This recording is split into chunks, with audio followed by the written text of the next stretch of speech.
9. We want a real conversation around what's real in our community. We had a powerful night last night. One of our elders, Wayne Bolton, took us to school on what it meant to be in Birmingham, Alabama on September 15, 1963. She was a child asked to go to church with one of her friends who was killed in that bomb because she could have been killed in that, right? Participant in all of that activity that people, as young as she was 11 years old in 1963, right? That's the kind of stuff we get down with on our politics of world. So I want to really shout that out. If y'all have to check that show out there, you need to. It's a powerful platform that's been really putting in work for some 12 years. To my far right, and I use that word very guarded because of what it means politically. I mean that horizontally, diametrically in terms of our man. Josiah Muhammad, Brick City Peace Collective. Round of applause. To his left, Damon Ali from the Newark Community Street Team is in the back. His left, powerful, beautiful, Karen Thompson, attorney at war for the American Civil Liberties Union, ACLU of New Jersey. Our veteran long distance runner of the Black working class is none other than the Debo Chunga Lawrence, and to my immediate right. We're going to start this way. I want to ask our panelists, accept this one. Tell us about the work of your respective organizations now, what you're doing now, right? And how did you, from where you're at your vantage point, most of you, none of y'all were here at 72, right? Like 2. Right? I was one of them young knuckleheads trying to get in the streets back in 72. All right. But from where you're at now, what does this mean for you looking back at what was done in 1972? Now, for this man, I want him to give us his reflection on 72. How did a teenager from Newark get to be at the National Black Political Convention as a delegate? What was his most important memory from the convention? And why is it important now in 2022? I can anticipate some of the answers, but I want it to come from him. All right? And then they'll have a little exchange, and we'll let you get a couple of questions from the audience, and then we'll wrap this up. I appreciate everybody's patience on a groundbreaking day that you came out and spent it with us at the library. Josiah, what are your thoughts? Let's start us off. Yes, sir. I'm Josiah Muhammad, representing Brick City Peace Collective on behalf of Alicia Wingfield Hill, who is the executive director of Brick City Peace Collective. There was a lot of key points that was made in the documentary. Just to give a little bit more context of what Brick City Peace Collective is and what we have been doing at Brick City Peace Collective is a initiative started by a mayor to be a non-profit organization that offshooted in this relationship partnership with the Office of Violence Prevention. So a lot of the work that we're doing is geared in preventative work, interventionist work, and trauma recovery. So currently right now, as we understand that we have been affected as a people in the city of Newark and victim of violence, there's an offshoot of things that deter us from the future goals. And particularly one of those things has been education. So currently right now, Brick City Peace Collective, in partnership with St. Elizabeth University, is taking 40 students and we're paying them full way to college. And we understand that these 40 students from Newark. 40 students from Newark.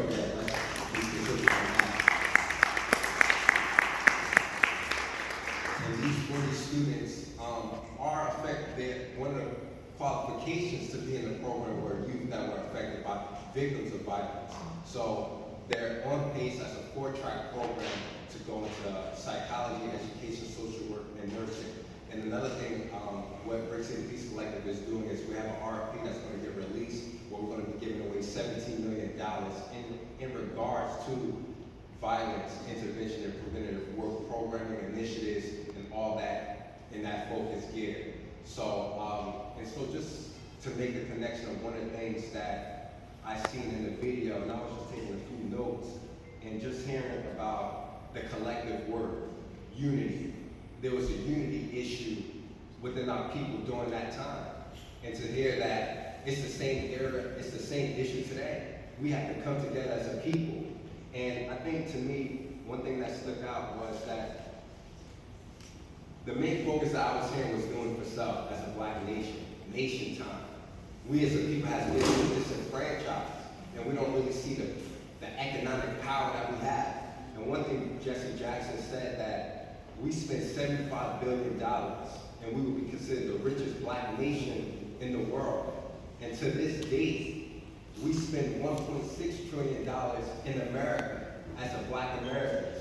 We would be the 10th highest nation, approximately, and we would still be the richest nation. So we have to ask ourselves, where is this money going towards? What are we doing with this money?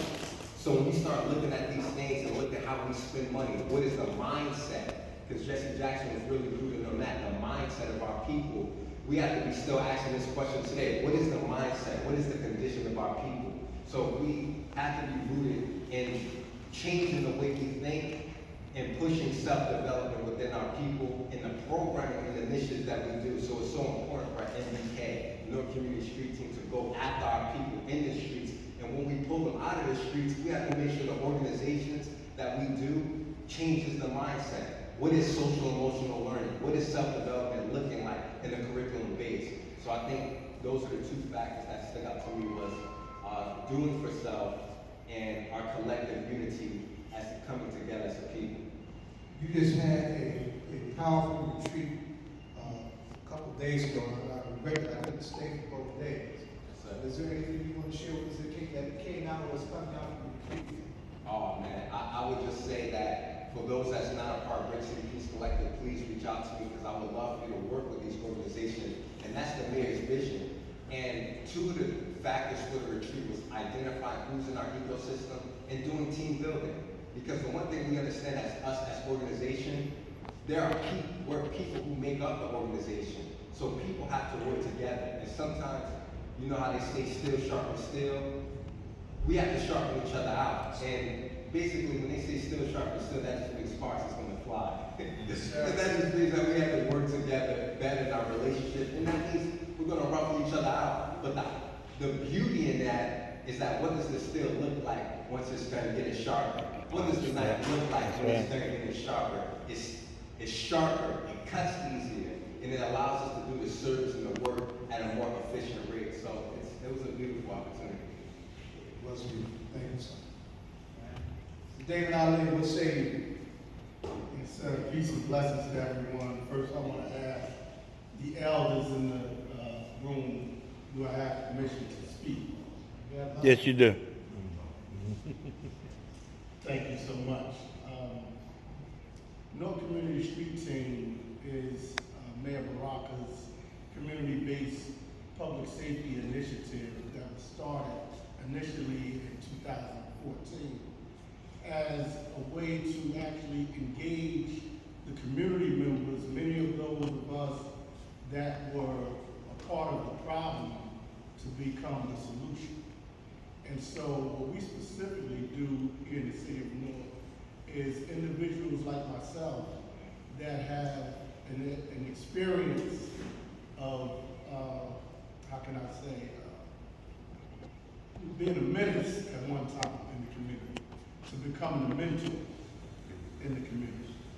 And we utilize a relationship-based approach to stopping some of the violence that is happening.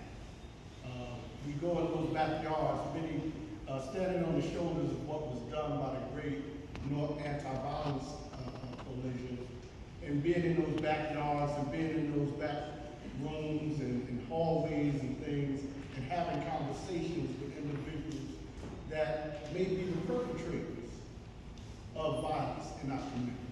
Because we believe that both the perpetrators and the survivors, a lot of times in our community, are one and the same.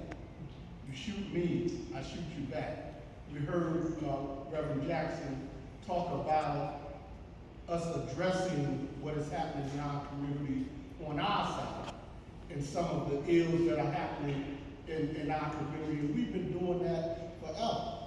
So when to see it up there on the screen and see it being addressed at that particular time, in 1972, and I was just born in 1971, right? It made me feel really good and inspired me to know that we're on the right track.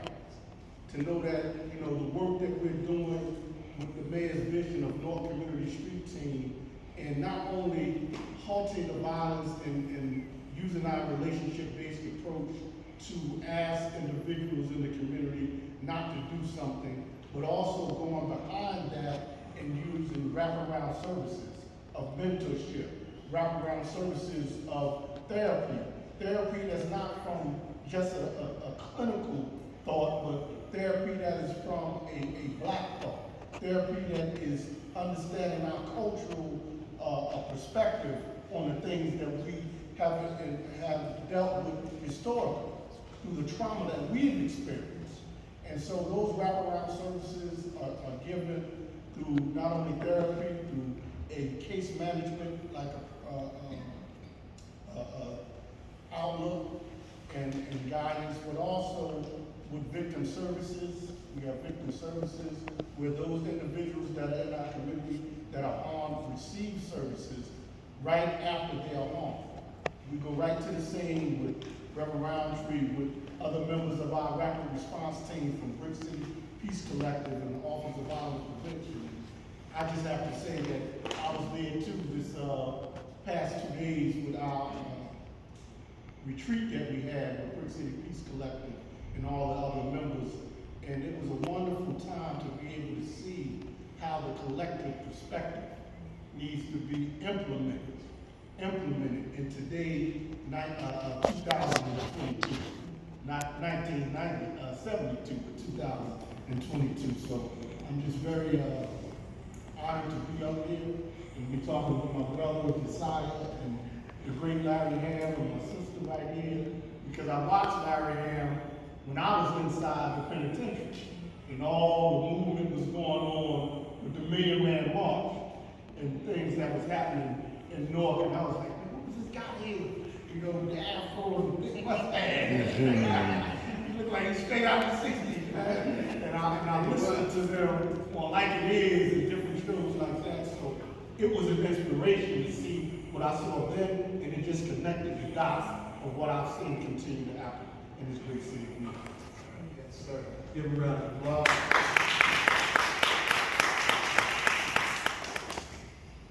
Madam Attorney, women's rights are under attack like we haven't seen in a long time. Right? I think it's, well, what year was Roe v. Wade said it? Wasn't it? Was he 73? Yeah. But it's, you know, that's one of those laws that we thought would be untouchable once we got it into effect. And look at what happened. Right? What say you, Madam Attorney? Looking back, looking ahead. Looking back, first of all, I do want to recognize the women of Iran who are also out on the streets today fighting against police brutality and forced morality by that regime. It's on. It's out. You hear? Okay. But yeah, we are not. Obviously, it is so wonderful to see the work that has been done. But I think what always strikes me is that here we are 50 years later, and we're having the exact same conversation, the exact same problems, the exact same political issues are the ones that we are fighting today. And so, you know, this has been some kind of year on many bases. But one of the things that I personally am struggling with as I try to do the work is that we were never meant to be part of this conversation. I work for the ACLU. We are supposed to protect the civil liberties and civil rights of all New Jerseyans, and that means their constitutional rights. But we weren't written into the Constitution, except as 3/5 of a person. So how do you find yourself? How do you make a conversation about yourself that you were never supposed to be a part of?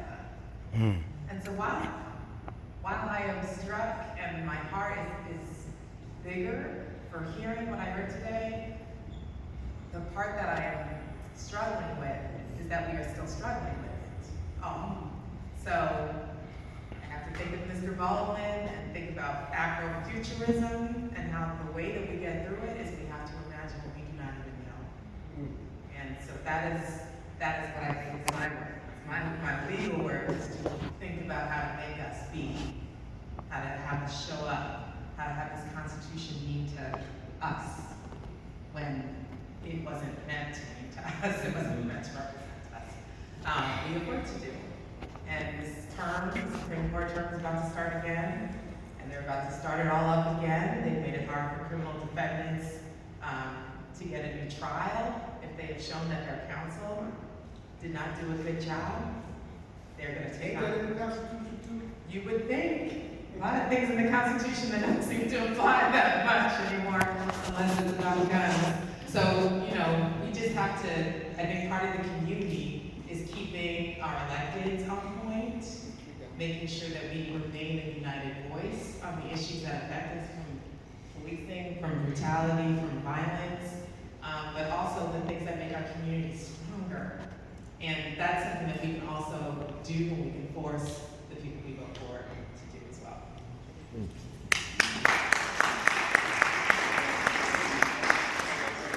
You remember your question? Huh? You remember your question? Yes. No.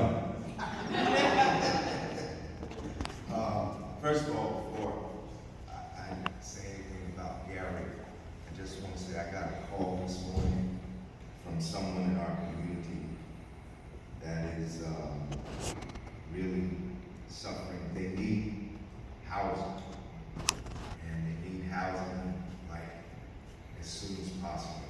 They stand facing eviction. So if any of you have contact with any people who could help with this problem, please let me know. I'm not going to say the name of the person, but trust that if you come forward with resources, we will avail them to the person that is in need. The second thing I want to mention is tomorrow. How many of you know the name of Philip Pinnell? Philip Pinnell was killed by the police in Teaneck, New Jersey. Yes, tomorrow the mother and sister of Philip Pinnell will be having a memorial to Philip tomorrow, Sunday, October 2nd, 2 p.m. at the Bernard Brooks Tyron Park, 1608 Van Cortlandt Terrace in Teaneck, New Jersey. So those of you who can make it, please try and make it tomorrow and watch the documentary. I know some of you have been watching it. Part 3 will be on tomorrow night at 10 o'clock. There's a documentary on Philip Pinnell's case that's been airing on MSNBC. It's 4 parts. Part 3 will be tomorrow night.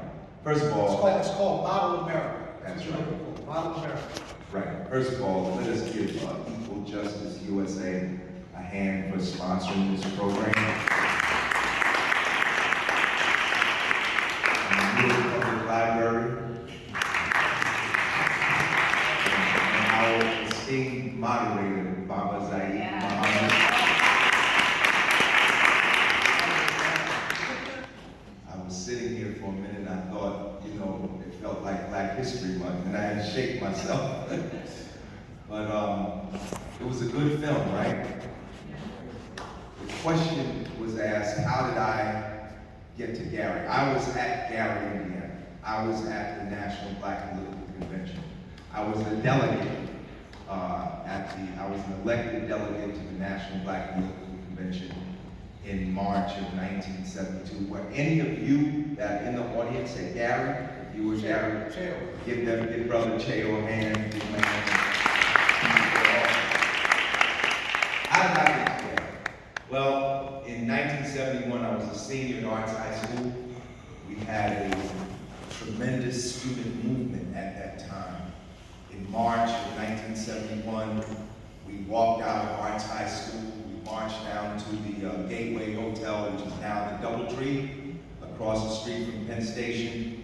About 400 of us marched down on the Gateway, 200 of us got in, and we took over 2 floors of the Gateway Hotel to demand quality education. We went there because the board and the union were in negotiations and there was this teacher's strike, and that's a whole nother story. But during the sit-in, the mayor of Newark came and he was like very, concerned. He didn't want anybody to get arrested.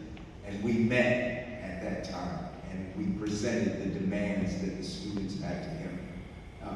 And then 2 months later, that was in March of '71, in June of '71, he asked me if I would be willing to be a member of the Newark Board of Education. I was 17 years old at the time. I wasn't even old enough to vote. This wasn't a student representative. This was one of the 9 voting representatives of the school board. And on July 1st, 1971, I was appointed to the Newark Board of Education, and to this day, I think I hold the record of being the youngest person ever appointed to a school board in the United States of America. And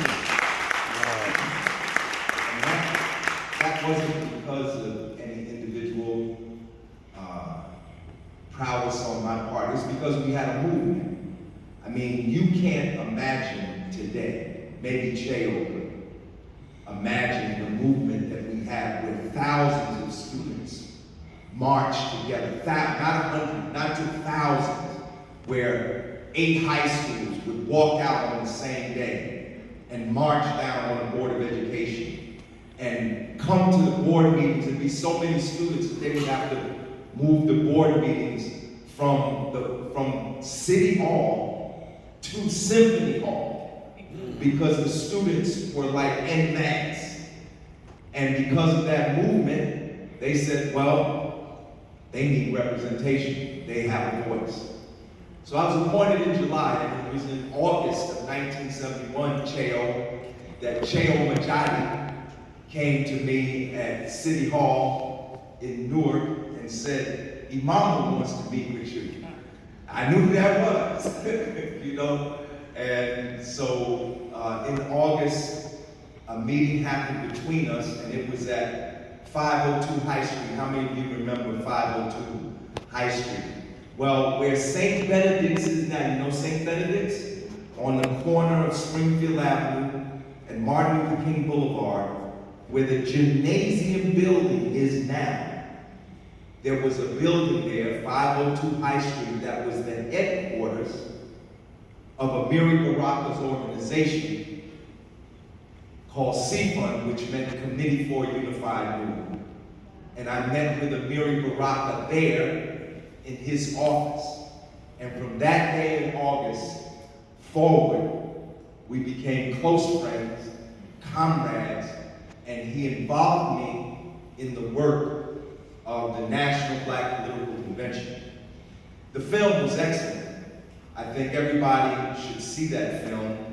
And this program today is in conjunction with the effort to have a 50th anniversary commemoration of the National Black Political Convention. And I would urge everybody to see Brother Ed Riley. Where's Ed? He was here a minute ago. He'd be right back. Brother Ed Riley, who is, I believe, the CEO of Unity Without Uniformity, which is the organization that is trying to sponsor the 50th anniversary commemoration. Give them a big hand, because that's really the driving force behind this program. So, in 1971, after Barack and I met, the work for the Gary Convention was already in process. I mean, if we wanted to draw out historical lines, we could say that Gary begins when the first colored conventions were held. Colored people, that's what they were called. They were called the Colored People's Conventions in colonial times. Black people came together for the cause of abolition. And you could draw a historical line and say that the National Black Political Convention has roots in the Pan-Africanist Congresses. The Pan-African Congresses that were held from the beginning of the 20th century until 1945. You could say that. But I would say concretely, that work begins when the Black Power Conference was held in Newark in 1967 in the midst of the rebellion. I mean, literally, people talk about the military. we were under military occupation in 1967 during the rebellion. But in the midst of that, somehow all these militant black leaders got into Newark and held a Black Power conference right on Rector Street in Newark, New Jersey. So from that Black Power conference, 1967, out of that comes the Black Power Convention, which was held at West Kenny Junior High School in 1968. And then out of that comes the Black and Puerto Rican Convention of 1967, out of which comes the Community's Choice team. And on that team was Ken Gibson for mayor, Sharp James for councilman, Dennis Westbrooks for councilman of Central Ward, and others. And they were elected in 1970. So this surge for Black Power, remember Willie Ricks says the slogan Black Power on that Civil Rights March in 1965. This surge is going. This surge for Black liberation and self-determination. That's what Gary was all about having a political organization that would reflect the political will of Black people. In 1970, Amiri Baraka writes the pamphlet toward a Pan-African party in the 20th century. You can look at that online and you should read that because it is in that document. He doesn't specifically say Gary, but it is in that document. Amiri Baraka says we need not only a national Black political convention, we need a political party, and we need to run a candidate for president in 1972. That's in that pamphlet. And then the other thing is, you really can't understand Gary unless you also bring into the picture the Pan-African Congress that was held in Atlanta in 1970. So you see this convention movement that's going on here? The Black Power Conference, the Black Power Convention, the Black and Puerto Rican Convention, the Pan-African Congress that happens in Atlanta in 1970. And I'm telling you, if it hadn't been for the Pan-African Congress, there wouldn't have been the Gary. Because see, the film is a great film, but the film is like showing you the cake when it's baked. It don't show you the person making the dough, kneading the flour, putting it in the water. You don't see the organization behind that. The branch of the Congress of African People in Newark was the Committee for a Unified Newark. And those brothers and sisters worked around the clock. When I met them, they were working on Gary. And so Baraka puts out that pamphlet in 1970, and then the national call goes out for the convention, and then people begin the process of electing delegates to Gary. What they say in the film is that there were 10,000 people there. But what they don't say is that the majority of those people were elected delegates. There was a delegate process that began in 1971 before the convention was held in 1972. We had an Essex County Black Political Convention. Walter Fauntleroy was in that film. Walter Fauntleroy was a guest speaker at West Kenny Junior High School at the county convention, where he not only gave a speech, but he sang Dream the Impossible Dream. You know, talking about getting to Gary, the impossible dream. People were elected from the county conventions to a statewide Black political convention that was held in New Brunswick, New Jersey, also in 1971. And then at that statewide political convention in 1971, the delegates were elected to the National Black Political Convention in Gary in 1972. See, the film doesn't show all that, but it could, you know, how much could you show probably in the film? One of the things I would recommend to people is to really read Kamosi Woodard's book, Nation Within the Nation. Let's hold it up. You got it there, hold the book up, Nation Within the Nation. That's not a library.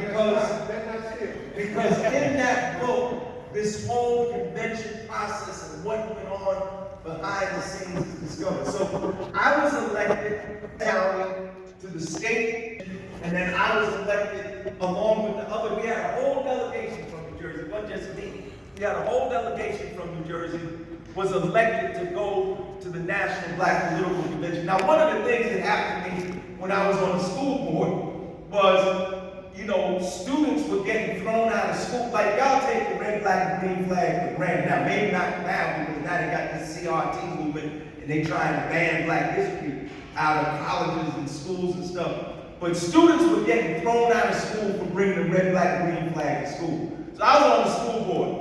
So I made a motion, I made a motion that students be able to bring the red, black, green flag to schools as a teaching tool, as educational tool. It was passed by the whole board. The next day, all hell broke out all across America. They said Larry Hamm was trying to get rid of the American flag. My poor mother was at home crying. You know, she was watching her stories. Her stories would be interrupted. The vice president of ABC would come on. This black militant Larry Hamm is taking away the American flag. My mother, Larry, what are you doing? You know, so I was under the gun. So I was going to Gary, right? I get off the plane, we get in the cab, we going down to the high school where the convention was. Dick Hatcher, who has not still yet gotten his due for being a radical black politician, Dick Hatcher had red, black, and green flags flying from every street lamp on the entire boulevard in Gary, Indiana. And that really, you know, that lifted my spirits.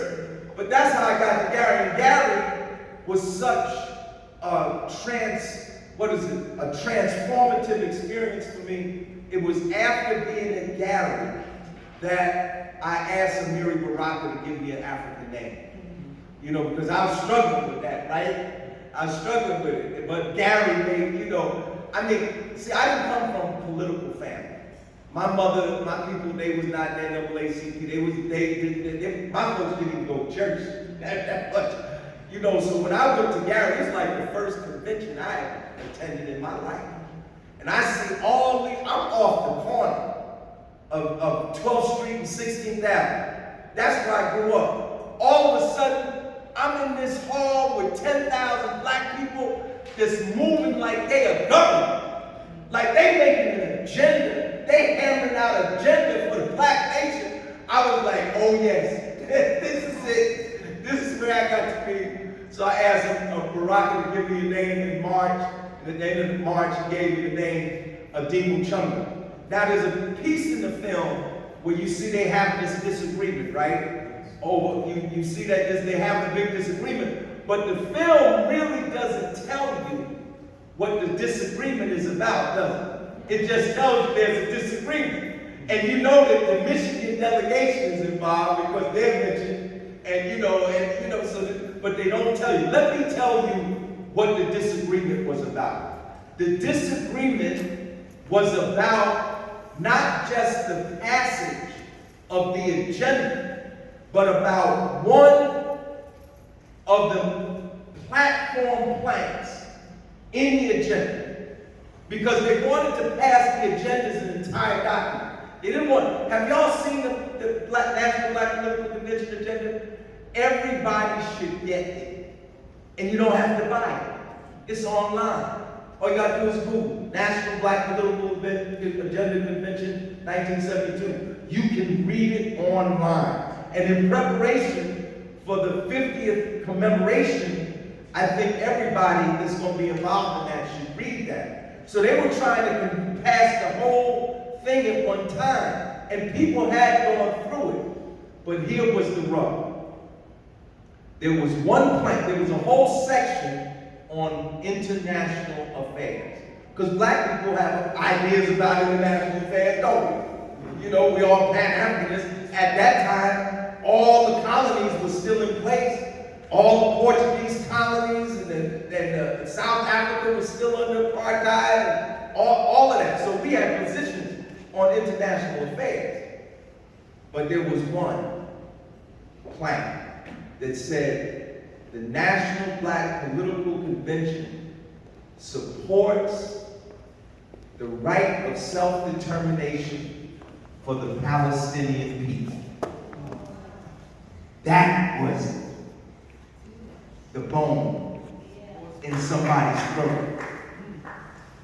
And the majority of the delegates were in favor of it. But you heard Baraka say in the film, right? We trying to do African consensus. He wanted everybody, he wanted unanimity. That's what he wanted. He wanted it to pass unanimously. It was the Michigan delegation. And you know who the leader of the Michigan delegation was at that time? Coleman Young, who was not yet the mayor of Detroit, but would become the mayor of Detroit.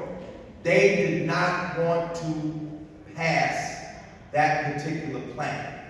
And that was the beginning of the struggle that went on. Let's put a pin in that. Right. And that was the beginning. Why were they opposed to that? Well, they were opposed to it because I think there was a lot of pressure on people from external forces external to our community that did not want to see an alliance between black people struggling for self-determination in America and Palestinian people struggling for self-determination in Palestine, Israel, right? They didn't want to see that. And there had been long connections, which is another discussion, but they didn't want that to happen. And so there was a walkout. Now, they kind of painted it over in the movie, but I'm gonna tell you, when the walkout happened, it was quite dramatic. And from where I was sitting on the convention floor with the New Jersey delegation, it looked like the entire delegation did go out. Now, some of them came back in, and that's when you see in the film, they said everybody didn't walk out, right? But when it first went down, everybody did, because the Michigan delegation was up in the balcony. So you could see them all making that move, all walking out, right? And I'll leave it right there. Oh, no, you're not gonna No, I need to know answer more. the question. What's the question? The question is, what is the relevance and importance of appreciating Gary in 72 to 2022? The importance As is, you answered that, in that back table of voter registration form, that's your first clue. all right. The relevance is that, and you can see the relevance, right? Because everybody was clapping. That's how you know something's still relevant. You sit there looking at the movie made 50 years ago, and you still clapping for what people say, right? Because it's still relevant. But the relevance is that our struggle for liberation and self-determination continues. Our struggle for political power continues. We still don't have the political power commensurate to our numbers and our presence in this society, and our voices are still not given the adequate representation they should be given. You know, there's a discussion to be had, maybe not today, but there's a discussion to be had about what happened after Gary. Because I saw everybody clap, and they said, we need a black political party. Everybody clapped. So why don't we have a black political party? Actually, a black political party was formed because the Gary movement continued after 1972. I know because I was there. I was elected at Gary. 467 representatives were elected to a National Black Assembly. We were elected to the National Black Assembly, and we met after Gary. And then in the National Black Assembly, a National Black Political Council was elected to be on a quarterly basis. And I was elected to that also. So the movement continued. Now, one of the people that you should be familiar, that you probably are familiar with, we need to have a discussion with another time, is Ron Daniels. Because Dr. Ron Daniels from the Institute of Black Law for the 21st Century, he was at Gary in 72, and he was prominent in the post-Gary effort. And he was there when, out of the Gary movement, the National Black Independent Political Party was created. Anything. That was the political, there was an attempt to create a national political party. I'm not going to comment on it. I'll leave that to those that were more involved than I you know, as to what happened. But, you know, we still need to come together. There's still a basis for us to have another black political convention. But things have changed. Things are not what they were in 1972. Yes, there's a lot of stuff that's the same, but there's a lot of stuff that's different. So, you know, there's some other stuff we have to do too. You know, we need to sum up Jesse Jackson's efforts, you know, and truthfully, and I end with this, there would not have been a Barack Obama 40, whatever president of the United States if there hadn't been a Gary Convention. If there hadn't been a Gary Convention, if there hadn't been a Jackson campaign in 1984 and 1988, there would not have been a Barack Obama in the White House. And I'll stop it. Yes, Chair. Hold on. Okay, he said, hold. Thanks, come on. I'm gonna get you, Chair. I'm gonna get you. Right? You missed the beat. One of the things that he talks about and works around that is very important is this whole question of the problem that's on the rise that's threatening this so-called thing called democracy, called fascism. Voting Rights Act, as we knew it then, was a baby, only 7 years old. That's right. Voting Rights Act of 2022 has been gutted. It's been gutted 10 years ago and is under attack. So from that vantage point, I want you to ask the relevance of Gary to 2022. I will Then we're gonna get y'all. after, I'll let some other panelists speak. All right. Go ahead, Chair, and then Lisa. I was gonna make a comment. Oh, Chair. I was gonna make a comment. Stay there, Chair. Let me come to you. The comment is this: if there hadn't been a Barack Obama, there wouldn't have been a Donald Trump. Okay? That's We right. wouldn't have gone through 4 years of That's right. that That's right. in this country. That's right. And we're still dealing with the fallout from that. That's right. That's exactly what I agree. Yes, sir. Lisa. And two I more wanna, questions. Thank everybody for organizing this panel and this discussion. But I just have to say that when I was watching that, Lisa, I want everybody to know who you are, Black is Back Warrior. Tell us about who you well, are. I'm Lisa Davis, just a long time activist in this community and involved with various organizations, and that's basically who I am. So anyway, but when I was watching that, I was about 10 or 11 years old when that happened. I don't remember when it happened, but I was watching it with a lot of pain and discomfort because we have 50 years. We have 50 years that we have to examine. And I make a distinction. I've had to do this between the black liberation struggle and black electoral politics. Because say they're that. not the same. And I want the young people to understand that when what we heard being taught on that documentary doesn't resemble at all black electoral politics today. And that the Democrats back then were far more liberal. I mean, some things had even happened that black people had a reason to want to support the Democratic Party. But the Democratic Party today doesn't, and they were problematic back then, but doesn't resemble anything at all about what they are today. And I just want to say just briefly, I'm not going to talk too long, but when we talk about Barack Hussein Obama, who dropped over 100,000 bombs, he and Joe Biden, who continued the wars, who supported the takedown of Libya, who built Africa, who said he was not for reparations for black people, who boycotted the World Conference Against Racism, but he was for reparations for the victims of the Nazi Holocaust. And basically, today it's about voting for evil, and just supporting the Democratic Party no matter what. So I guess my question would be, what exactly do we mean by nation count? But we have to look at this stuff. We have to look at it honestly within 50 years. So I just wanted to say that. But I do make a distinction between the black liberation struggle and black electoral politics.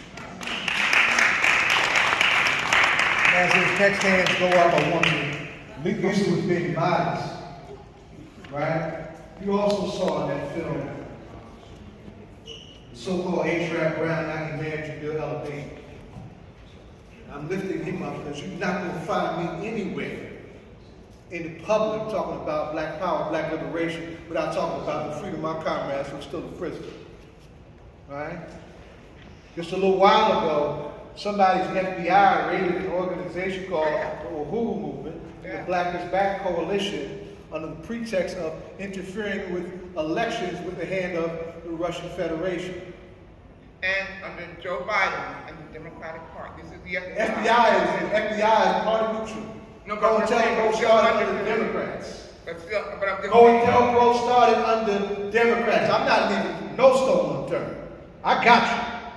And I'm still trying to get folks out of prison behind this. Yeah. Right? And I don't want anybody else going to prison behind us. Yes, we need a united front for a lot of reasons. 2 more questions, we'll wrap up. Yes, the Queen Mother Mako and my brother. Oh no, I got press here. Came late, so I was looking for you early. I'm gonna get you more, all right? I got you. Peace and blessings. At the beginning of the film, it was mentioned that in the movement that we would be bringing Latino brothers and sisters and also Asians and bringing everybody with us. And mentioning that we had Obama in office, but then after that we had 45. Okay.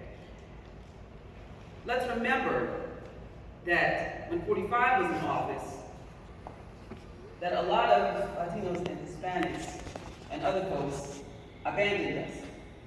Tell the truth. That's true. And so, I mean, just from my observation, I would like there to be some comment on this. Who do we focus on?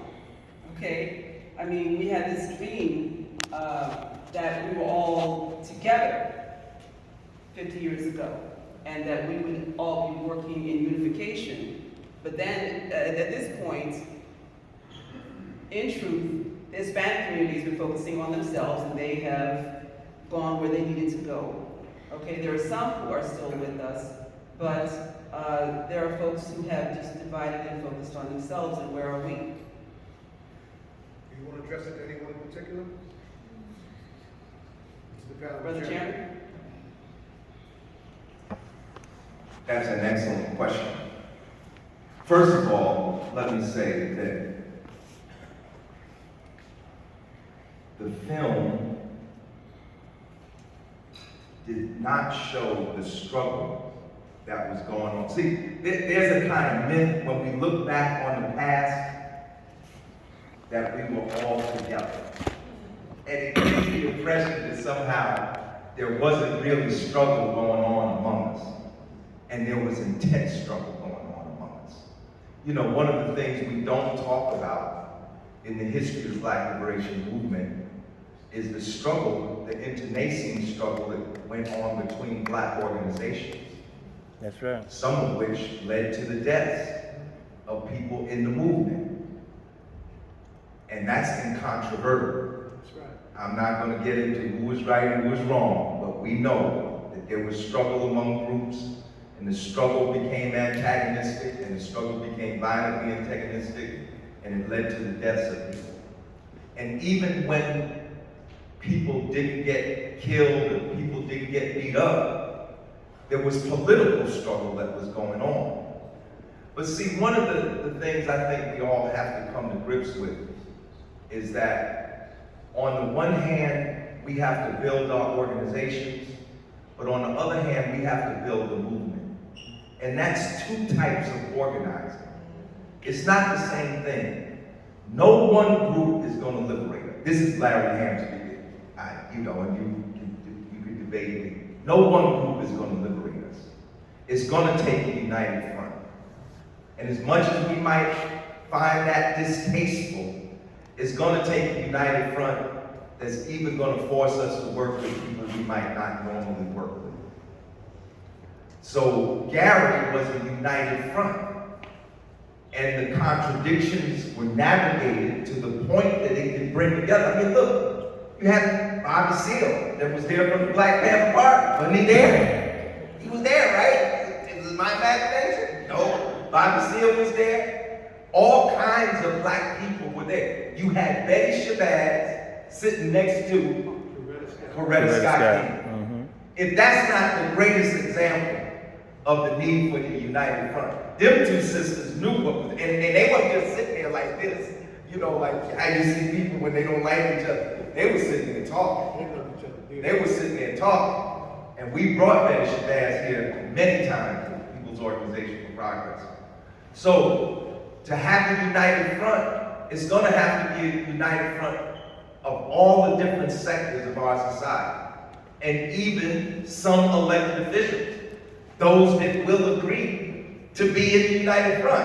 I'm gonna tell you something. It's not discussed in the film, but you go back to the New York Times. One of the big issues was why didn't Shirley Chisholm attend the National Black Political Convention? And see, some of y'all are shaking your head because you know what I'm talking about, because it was an issue. Now, I'm not going to get in because I have some background in that, because I was in some of the discussions, but I'm not going to get into who was right and who was wrong. The point is, I think the movement would have been strengthened had she attended the convention. And I'm not going to say it was her fault, because I learned some things, because I'm always learning. I learned some things since then that give me some other insight. But the point is, there were contradictions on both sides. Yes, it was male chauvinism was a part of it. Sexism was a part of it. You know, I mean, I was sitting here, you know, I was like, Betty Shabazz gonna introduce Jesse Jackson. Jesse Jackson should be introducing Betty Shabazz. You know, even now, I'm like, huh? You know, I never thought about it, but that shows you how things change. You see that the leadership was very much male dominated. So there were contradictions on both sides. I'm not going to get into the details, I'm not taking sides, but I think had Shirley Chisholm attended, now there were forces trying to keep her away, but had she attended, it would have strengthened the movement, and it became a point of division after Garrett. So the point that Queen Mother Maku was trying to raise is that, well, I'm responding to Queen Mother Maku's question now, is that we need a united front. This is what Amiri Baraka was saying all the time. Anybody that was around, how many of y'all were around with Amiri a couple years before he died, in the years before he died? What did he always say to us? Always. We need a united front. He used to say that again, why you doing? We need a united front. Just like that, all the time. Everywhere he go, he speak, he would say, we need a united front. Because we're not going to be able, all of us do our work in our own space, right? We got our own organizations and stuff, but sooner or later, we got to come together, because these fascists are coming together. These racist fascists are coming together. They are building a worldwide movement. It's not just Trumpism in the United States. It's Bolsonaro in Brazil. It's the Brothers of Italy in Italy. And that's their party. That's the name of their party, the Brothers of Israel. It's in Italy, it's in Hungary, it's in Poland, it's in Czechoslovakia. The right wing is on the rise. And they have national conferences. Bannon was over there with Orban in Hungary. Bannon was working with the woman Meloni, who just got elected, who traces a political ancestry to Benito Mussolini. I mean, it's like, it's not just neo-fascist, it's the real fascists. They coming back from the grave, you know, and we have to unite, you know, we have to unite. We need more unity among black people, and we need principled unity. It can't be just unity for unity's sake. It's gotta be principled unity. We gotta unite around stuff, like, you know, the stuff that we need, and somebody else do. Sorry. Very quickly, I just think it's a very big community too. So I don't think a Puerto Rican person is going to have the same political outlook maybe as someone from Cuba, someone from Dominican, someone who's a Mexican person born in California versus a Mexican person, you know, who's living in Chicago. So I just think it's a complicated, group of folks. That being said, I think that there is sort of an adjacent to whiteness and wanting to have some of that power. And again, James Baldwin said, the thing that makes you American, if you are not black, is that you are not black, and you learn really quick to get here to stop being black. That price of the ticket. Yes, Yeah. that's the price of the ticket. So it is complicated, and I hear you, but I think that there are people who stand because they understand that that is not a trade or a ticket that they want to have. I'll add this though, on a positive note though. Yesterday concluded an international Pan-African conference that took place in Panama. Okay? And that there is in one of the agendas, can y'all hear me? Yeah. There is an agenda within the Pan-African Conference movement contemporarily to lift up the African diaspora and to bring up the Latin American diaspora, right? Let us remember that there are more people of African descent throughout Latin America, Brazil, Bolsonaro's country, right? A whole lot of Africans in Brazil, right? And there is a movement, and there is a consciousness movement burgeoning within their ranks towards the Pan-African identity. You know, I have someone very close to me that I'm very dear to, who's got an organization of Afro-descendant Latin American women, got folks from Boston all the way down to Buenos Aires, Red Mujeres Diaspora Afro, that's the name of that organization, right? So there is those, you want to unite in front with people who are going to unite with you. Right? And those folks who are Latin descent, who understand their Africanity, they want to get down, we need to be riding with them. And we're going to pray for those folks that don't get it. Your turn. This book, Michelle Alexander wrote, the New Jim Crow, I think everybody needs to read this. And it explains why they divided the races, why they divided them, is to keep us powerless.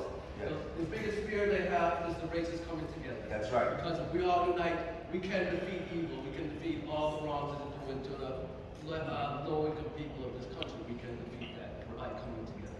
Right, I just want to dovetail on what you just said, because one of the things that was clear in 1972 is that we were still fundamentally trying to fight Jim Crow. I mean, although the Civil Rights Act had been passed, it was still, you see, in 1972, there were only, I don't think there were 1,000 black elected officials in America. In 1966, there were only 464 black elected officials in the United States of America. Gary helped congeal the energy to elect, and that's what a lot of the energy was for. It was to end essentially the apartheid structure that existed. That's what Gibson did in Newark. Newark was an apartheid city. It was a majority black city that had a white power structure. I think the fundamental thing that is different now is that we understand after 57 years of black power since Willie Ricks said that slogan on the march in '65, that black faces in high places is not enough. That we need systemic change. That it's not enough just to have black, I mean, we still have the need to have that, right? We still, if you got black officials, you want black officials, but it's clear to everybody now that just having black people in positions of power is not enough. It's race and it's class. It's individual reform, but it's also systemic change. And this is one of the things I would urge people to do. If you can go back and look at the film, go back and listen to Richard Hatch's speech again. He killed it. Because I think it's very underrated. We like that preaching, you know, so that's why we was with the country preacher when he was speaking, Jesse, right? But go back and listen to what Dick Hatcher was saying. It was a very anti-capitalist speech. He talked about the white corporate penetration of the black community. And see, if you knew Hatcher's history, you would understand that. Because Richard Hatcher was writing for Freedom Way. How many of y'all know about, I got the word. How many of y'all know about Freedom Ways journal? Freedom Ways was before Black Scholar. It was the radical journal before Black Scholar. And Dick Hatcher used to write articles in there before he was mayor of Gary, Indiana. So I'm saying that because you see, Jesse's speech was speaking to the struggle against apartheid. He was saying we need black people, we need black businesses, we need black teachers, we need black elected officials, and we did need those things. You can't discount that. And you really can't discount this, despite all the problems you have with Barack Obama. You can't discount what a political milestone that was to elect a black person president in this apartheid country. You know, because we talk about fascism, this is the home of fascism. If you really, Benito Mussolini, who originated fascism from Fasci to Butler Sticks, he studied America. When they first described Mussolini's movements, you know what they said? They said it was an Italian Ku Klux Klan. See, when you read Mein Kampf that Hitler wrote, he talks about the Native American reservation. That was the basis for concentration camps. But see, we don't read that stuff. We just talk about it, but we don't really read it. They were looking at it. Man, you want to know what the first fascist state was probably the Confederacy. Or maybe it was America. Because we didn't have the right to vote. When this country was founded in extermination of Native American and slave labor. Y'all know that. The point I'm trying to make is that the thing that and it's not that it wasn't being said. It was being said back then. But it wasn't the predominant strain.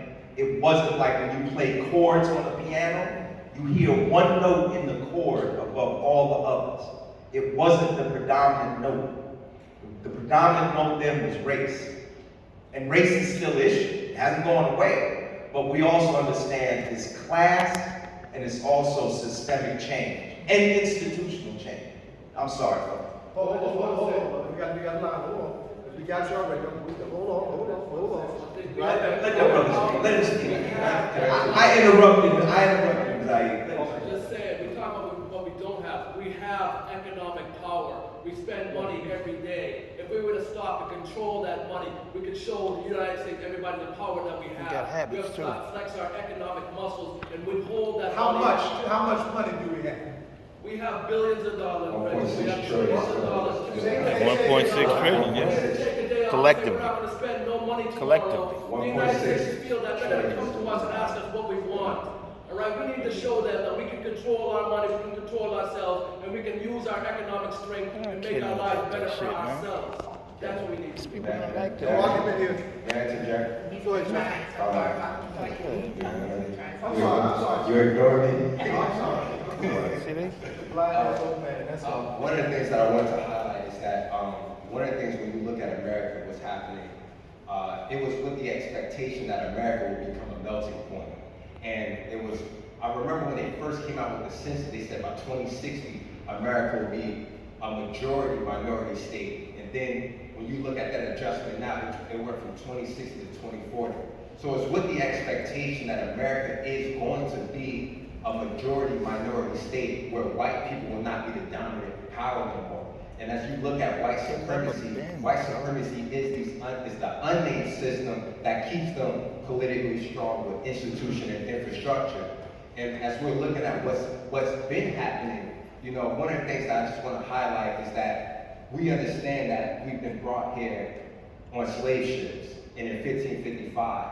So from 1555 to that 1619 period, it was the breaking of the black man and woman in America. And when you look at the condition of our people, and when you talk about Gary in 1972 and what this black political convention in 2022, what is the difference? What is it going to look like now? I think the room is the example. There are no young people here, and that's the biggest issue. This baton has to get passed. The reality is, those people that lived in Gary, they don't, I ain't gonna say most of them, but a decent amount of them are not alive today in 2022. So we talking about spending power. We talk about, man, what are you doing? What is your son doing? Where's your daughter? What is your grandchildren at? That's just the reality. And what have you taught them? The Honorable Mr. Louis Farrakhan has taught us what separates man from beast is knowledge. And the lack of knowledge with our young people has been the biggest issue. One of the proverbs that says that it takes a village to raise a child. But the opposite proverb that says that a child that is not embraced by his village will burn his down. That's right. There That's you right. go. That's right. And all about America, we're seeing our young people burn North down, Jersey City, Camden. These are the highest violent states, highest criminal states when it comes to black youth. But it's not just them shooting and gangbanging or drug activity. When you look at the educational system, it's just they're acting with a lack of knowledge. And it's not to say that they can't do it. It's just that they don't have an educational based system on everything that Larry Ham just talked about. I'm just listening, reading it, just absorbing and stuff like that. I'm like, oh yeah, I can't wait to get into this. When I get back home, we have to ask us the same question. Are our young people learning that same thing? Because one of the things that stuck out to me most is that when I was listening to Jesse Jackson speak, it was the fieriness of white supremacy. No, we're not going to allow the slums of what the mentality of what has been perpetuated in this system to keep on going on and on and on. And when you look at these leaders today, do they talk with that same fire? See, I have to judge a leader when he don't talk with that. Oh yeah, you know, white they start whispering. They act like 7, 8 room. And They're worried about somebody seeing them. they're worried about somebody seeing Yeah. them. You got wonder about what happened to him. What the movie was, and I know Damien's gonna kill me, but it was that famous line, the revolutionaries got government jobs. And it's that stability that has happened within a lot Yeah, of that's what happened. It's called co-optation. Yeah, that's Yeah. true. That's what Yeah. happened. They I got forgot government the proper jobs. saying of it. But I'm saying that to say is that It's with so- the it's the hell out. expectation of 2022 with the National Black Political Convention, you heard do for self. I know what I heard. And when we talk about the organizations, what have your organization has done with the stability? Mississippi is a majority black. It's a black state. I don't want to say it's a majority black state, but it's never had a black governor. It's one of the blackest states. It has never had a black governor. Like most states in America, what has the organization, what has the organizing been like in these states, and what have the resources within those states been like?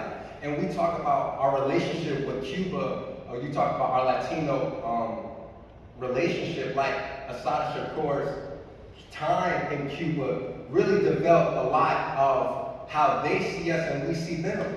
So it really just comes down to the ambassadors or those of us who come out just to really share that information. Now, one thing I want to close and say is that when I had the opportunity to spend time and study abroad in Oxford Brookes University, Where? I stayed at Oxford Brookes University for a semester, and they were talking about African leaders. Well, you know what leaders they were talking about?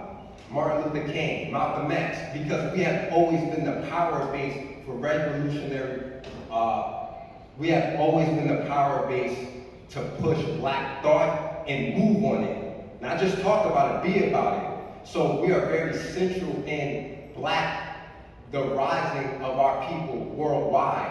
So we have to always forefront that it is unification. We can't not think about them, but always understand if they're thinking with that whiteness, then we have to keep them from arm's distance until they get the knowledge themselves. That's right. Yeah.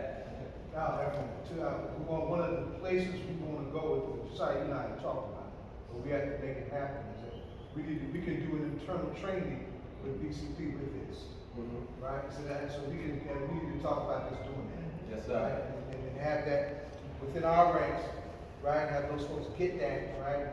Bring this one in for sure. We have other elders in Newark who also act there. My revolutionary mom, Amina Baraka, and you know, she wanted to come. I said, "Man, it's just not enough space for you because you need to really stretch out." Dr. Jeffries is in there. Dr. Jeffries, Julius Williams, right? You mentioned Ron Daniels, right? There's some other folks that, and we want to put this oral history project to get them on tape, and not just give us Gary, but to give us the long view of Gary by virtue of their years. Mama Lean is at 79. Ron turned 80. Right, and the one thing too is, I'm pretty sure you spotlighted it, there was a strong pull of black student unions on the college's campuses. And BSUs look weak nowadays. One of the reasons why I was interested in joining the BSU at Rutgers University, but it was just weak. I had no interest in joining Rutgers North BSU. It was just a weak organization to me. That's why I care more about doing activism in Newark, but these BSUs has gotten so weak. Not all of them.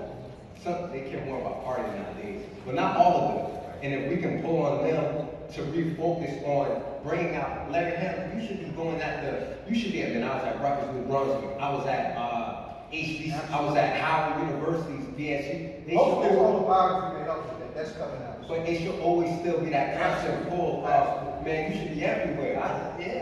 No excuse. I just want to say that he wasn't here when I wasn't giving his props, but he's here now. Ed Riley from Unity Without Uniformity, give him a big hand. He's the man. He's doing this to build support for the 50th anniversary commemoration. So if you want to help with that, talk to Ed Riley. And by the way, the first time I saw Minister Farrakhan was at Gary. Minister Farrakhan. That's what I was going to ask you. Gary, and see, it was the United Front. The Panthers was there, Nation Islam was there. The progressive black elected officials were there, and I said progressive because a lot of them weren't there. I was surprised. One thing I saw in the film today, and this is like my 10th time seeing the film, Ken Gibson was there. I didn't know Ken Gibson was there. I'm like saying, like he was really there. And that's funny, because if you know the history, there was a lot of struggle between Amiri Baraka and Ken Gibson. After he got elected. Right, after Gibson got elected. But this was after he was elected. That's right. This was the first term. Absolutely. But Ken Gibson was at Gary. Hold on, Joe. I got, just Joseph, you can ask your question now. Yeah, speak into it. Just speak into it. Okay, cool. So I think, She didn't introduce. I told her to identify herself. She didn't do no, it. because Come on. I'm just here as Josie. So, I think sort of Pam got to it, right? I think. I don't think it's on. It says green. Oh, now it says lighter. I'm old too. It's on. It's No, on. right. So I think Pam sort of got to it a bit, right? And I really. Not talking to me. No. So I really wanted to hear from you, the young brother, the idea of, because it's great to, Bill Scott Heron talks about this country loves nostalgia, right? The idea that we are forever in this space of Reminiscent. remembrance. Yeah. So the idea is how do we, and every moment we get, like today is incredibly valuable. How are we defining rigorously what a united front looks like? Right? And we're not doing it. And we're not doing it because the question from a sister would not be present in the view. So we're not sort of deconstructing what a united front looks like because we have been fed the idea that we should think in a construct of identity politics. And so identity politics distracts us from thinking about the intersection of white supremacy and capitalism. And so when the young brother talks about 1.6 trillion, at the same time the burning of black cities, but we have 1.6 trillion, what does that 1.6 trillion actually look like? What does it look like in terms of credit, in terms of ownership? What does it look like in terms of income? Like what do we spend? What are we using a credit card to spend, or are we using income to spend? So these are, we're going to talk about a united front. We have to talk about the issues that bring us together. And that particular piece is the way in which the market economy is constructed. We've got to talk about capitalism and what capitalism does and how we've internalized it to shape our ideas about political revolution. Because unless we deconstruct capitalism, we cannot begin to talk about liberation. And not just black liberation, but liberation. How do we create new mythologies around liberation? Because the reason we moved from Gary to the professional managerial class, it is a deliberate construct that gets us from Gary and revolutionaries to the professional managerial class to 1.6, the delusion and illusion of 1.6 trillion. And how we get to a voter turnout that is in single digits, and we get to a city that has a black mayor that's falling apart because of climate change in Mississippi. That we have assumptions that somehow a black government is going to transform us. We've got to separate how we think about black political constructs and white capitalists, money, global capital, financialized capital markets, the way money moves, the way capital moves. Because it moves regardless of whether or not you have a black governor or a black mayor. Because a black mayor, a black governor, doesn't have access to the global financial marketplace. It functions based on property taxes. It doesn't function based on the financial capitalist markets. Which is why you have development in Newark with tax credits. So I think we've got to have a different kind of conversation when we talk about United Front. We have to unite based on the devastation that's occurring from capitalism. Poverty is rising. Wages are consistently depressed. We haven't talked about 1.6 trillion. I think that piece is a piece we need to deconstruct. And if we leave today, we should think about what does a united front look like. And it's not about identity politics. And if we spend our time talking about identity politics and not about 1.6 trillion, we lose. We come back 100 years and we're wistful about Gary and Glenn. It was a time of great promise. As we are wistful about the black people who were elected and constructed, we are wistful about that too. We're forever wistful. Why? Because we haven't deconstructed global financial markets. We're forever wistful, right? And so I'm from the Caribbean. So when you think about power, you think about marketplace, right? For us, we're struggling around climate change and the way in which the global financial marketplace is having an impact on climate change. But they're also, in the Sahel, in Africa, they're also struggling with that. But the financial market still moves and people still make money. So I think the fundamental question is, what does the United Front look like?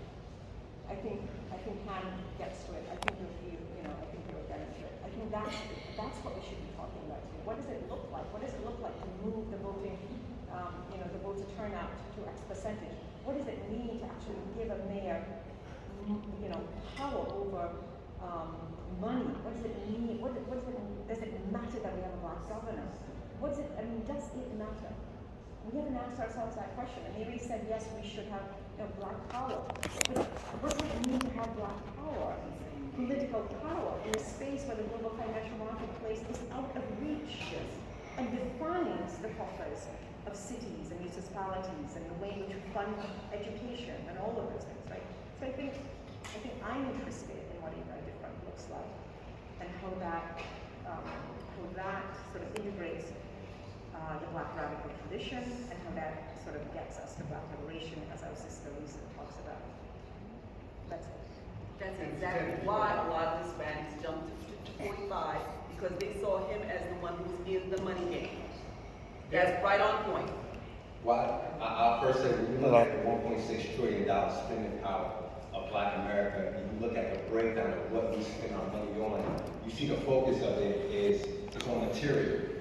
And I forgot the scholar's name, but they said that one of the scholars did a research, like what's it called, participate action research, where he studied student-focused group of Black children in Chicago and students from China.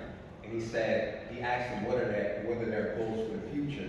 And he said the students in Chicago's focus was that material wealth, buying stuff, as opposed to the students in China whose focus was educational goals. And the reality is that when you look at our spending power, we spend it on just nonsense. It's not focused on anything. And the reality is that $1.6 trillion is just to show you that we have equity. We have finances, it's just that we don't pull our resources together. That's just the sad reality. Because the question I have to ask most of us is, how many of us have ever thought about buying land? Mississippi is for sale. And if you ever look at the process of buying land, it's not as impossible as you think it is. I don't know if you're familiar with Brother Ben X and the Hereafter's projects, but they go across America and they look for land spots that are available and they buy the land. And he went and showed that there was a coastal island off of Canada near Alaska that was available for $15,000, a real reasonable price. And it's like, these are things that we have just not been able to do. And so when you talk about black leadership in government or mayor's position, it just shows that there's a lack of organizing. There's a lack of coming together, that collective, that lack of unison. So the thing about Gary and the thing about the Black Political Convention, it shows that the problem today still exists today of how can we come together, and then when we do get into these positions, what are the changes that we make? And the one thing that Mayor Baraka has been doing in the city of Newark is that specifically he has opened the door for black and brown people to get resources available in the city of Newark. One of the things that when you look at the men's meeting, we have realized that black people, Newark is mostly renters.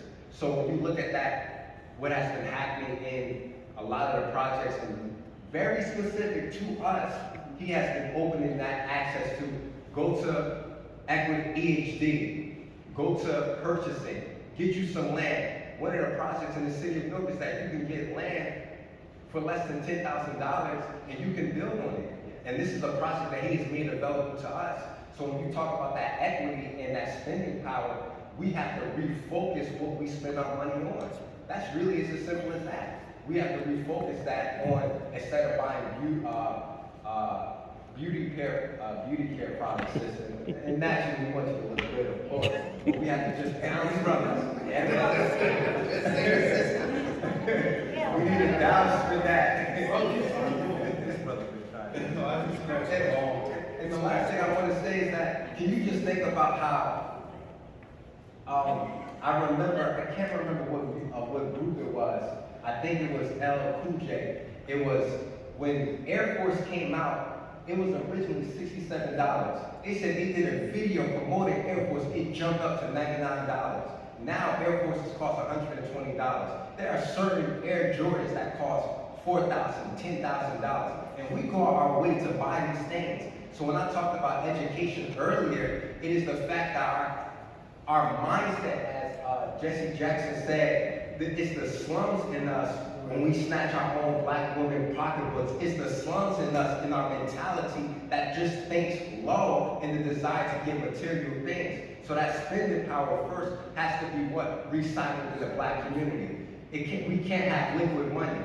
You can't buy from Larry, and then as soon as you're done, you spend always in West Orange and you go to that White Oak restaurant. You have to spend your money and cycle in Newark for a little bit longer before you start spending it elsewhere. You'll be the last question. Good day, Sharif Muhammad. I